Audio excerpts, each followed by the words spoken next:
ఈ రోజు రెసిపీ ఏంటంటే చిక్కుడుకాయ వంకాయ టమాటా కర్రీ. వెరైటీగా ఉంది కదా. అండ్ ఫస్ట్ అయితే ప్యాన్ పెట్టుకుని ఆయిల్ వేసుకుని జీలకర్ర పచ్చిమిర్చి ఆనియన్స్ వేసుకొని బాగా ఫ్రై చేసుకోవాలి. అందులోనే అల్లం వెల్లుల్లి పేస్ట్ అండ్ పసుపు వేసుకొని అయితే మిక్స్ చేసుకోవాలి. అంటే పచ్చివాసన పోయేంత వరకు ఫ్రై చేసుకొని అందులోనే మనం కడిగి పెట్టుకుంటాం కదా వంకాయ సాల్ట్ లో వేసుకోవాలి, ఎందుకంటే కలర్ షేడ్ అవుతుంది కాబట్టి. అండ్ కొంచెమే చిక్కుడుకాయ ఉంటే అవి బాయిల్ చేసి పక్కన పెట్టుకున్నాయి, ఎందుకంటే వంకాయ తొందరగా మగ్గుతుంది, చిక్కుడుకాయ లేట్ అవుతుంది కదా అని చెప్పేసి. సో ఇప్పుడైతే ఈక్వల్ గా అయితే మగ్గిపోతాయి. ఫస్ట్ అయితే కొద్దిసేపు ఫ్రై చేసుకొని అండ్ అందులోనే తర్వాత ఉప్పు వేసుకొని కొద్దిసేపు అయితే పక్కన పెట్టుకోవాలి. అండ్ అందులోనే టమాటా వేసుకోవాలి. జస్ట్ మీద వేసుకొని అండ్ క్యాప్ పెట్టేస్తే సరిపోతుంది.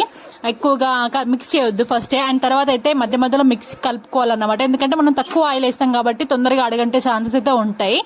అండ్ బాగా మిక్స్ చేసుకున్న తర్వాత అందులోనే కొద్దిగా కొంచెం టమాటా మగ్గిన తర్వాత అయితే పసుపు అంటే కారం వేసుకోవాలి మన టేస్ట్ కి తగ్గట్టు. అండ్ తర్వాత కొద్దిసేపు మిక్స్ చేసుకుని ఒక 10 minutes అట్లాగే వదిలేస్తే ఎమ్మిగా ఉండే చిక్కుడుకాయ వంకాయ టమాటా కర్రీ రెడీ.